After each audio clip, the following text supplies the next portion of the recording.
I have this question for you because up until now I hadn't really contemplated this, but do you think it's at all possible that the prosecution is so confident about their case, they're not worried at all about the House standing? I've been told that exact thing. I've been told 100%. The amount of stuff we have, Steve. The amount of stuff we have, Steve. The amount of stuff we have, Steve. The amount of stuff we have, Steve. Well, hello there. How is everyone? I hope you are all well. You amazing, amazing people. You're looking absolutely fabulous today. And yeah, thank you for joining us on this fantabulous Monday morning. You have to kind of make Mondays seem a little bit better than they really are. Mondays can suck. But look, we're all here together, and we got some meat and potatoes just to get into, because look, what I will say is, I want to touch on something today, because we touched on something the other day, and it was the interview between Steve Goncalves and, yes, that person over at News Nation, who's, I'm not even going to really bother saying her name, but yeah, we spoke about it. And the more I thought about it, the more I got upset about it, the more I got kind of angry about it.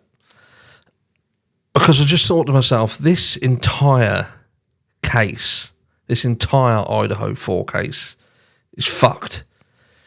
However you look at it, in my opinion, and this is just my opinion, this is a non-professional opinion, someone who's just this guy on the internet who's opinionated, and some people share opinions, some people don't. Some people share opinions and on some things but not others, and they do it like adults. Some people are pricks, and you know, they do it in a completely different manner, and that is that because you're saying something that they don't want to hear or they don't agree with, that's terrible. It's awful. Do you know what I mean? Too many people are trying to pave the forest rather than enjoying it.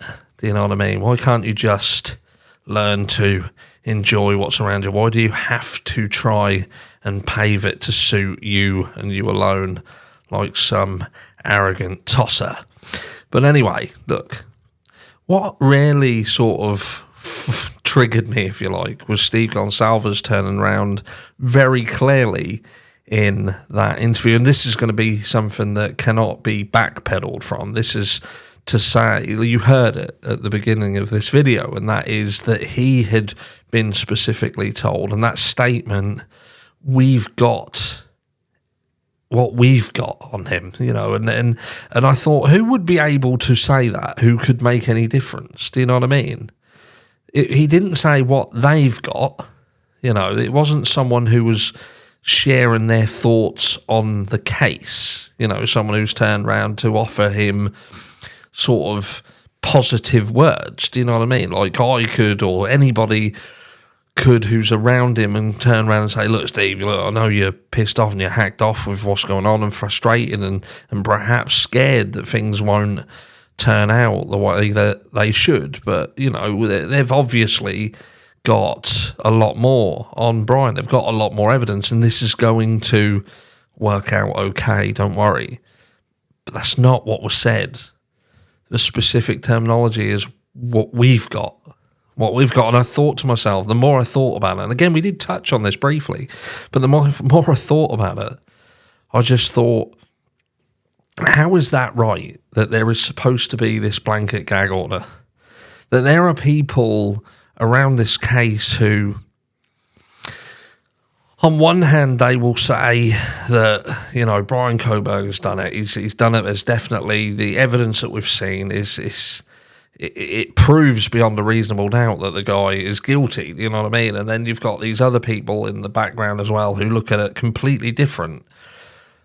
And you start to question your sanity, because you think to myself, are there people out here who are being fed information from the people surrounding this case? Are there truly leaks? And if there is, it's being publicly released that there are leaks, and there doesn't seem to be any repercussions to that. And I can't work it out. I can't. It's bizarre to me. It's complete and utter lunacy that people can seem to push out publicly that they're Howard Bloom, for instance. Now, there's going to be people who turn around and say Howard Bloom was talking shit. Some people are going to turn around and say, no, what Howard Bloom said was right. And you could say that the situation around the Goncalves family has caused a lot of confusion because, rightfully or wrongfully, I reached out to Steve Goncalves, and I did so because I thought to myself, Steve Goncalves is out in the public domain. He's out. He's speaking to everyone. He's on Facebook. He's on this. He goes on this channel, that channel, and he seems to be someone who's quite approachable. And we've received threats. Do you know what I mean? I thought, I'm going to approach this guy. He's got the opportunity where he can either respond or not. Maybe he won't, and I'm not going to chase a guy up. Do you know what I mean? I just sent one message saying exactly who I was as well. I am who I am. And he came to me, and then I shared a conversation, again, rightfully or wrongfully. For those of you who have been around the channel long enough, there was no monetary benefit to me. I didn't look at it from a monetary benefit. I saw it as an information benefit in terms of maybe you turn around and shed a bit of light on the subject. But he said something that I thought the community as a whole should hear. They should hear this. And then things got a little bit jaded. But then I look at this interview and the same thing happens again.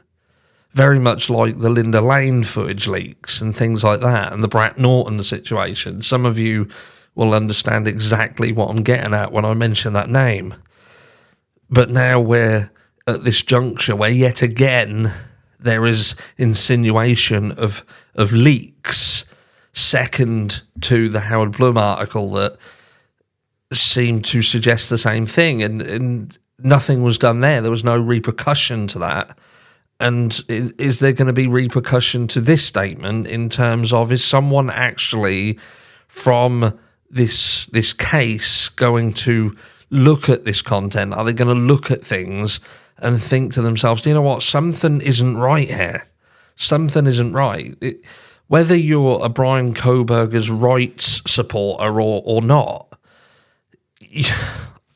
if you're not somebody who supports the constitutional rights of someone accused, then I don't know how to help you. I don't know how to make you want to be sort of in support of that. Do you know what I mean? I can't understand it.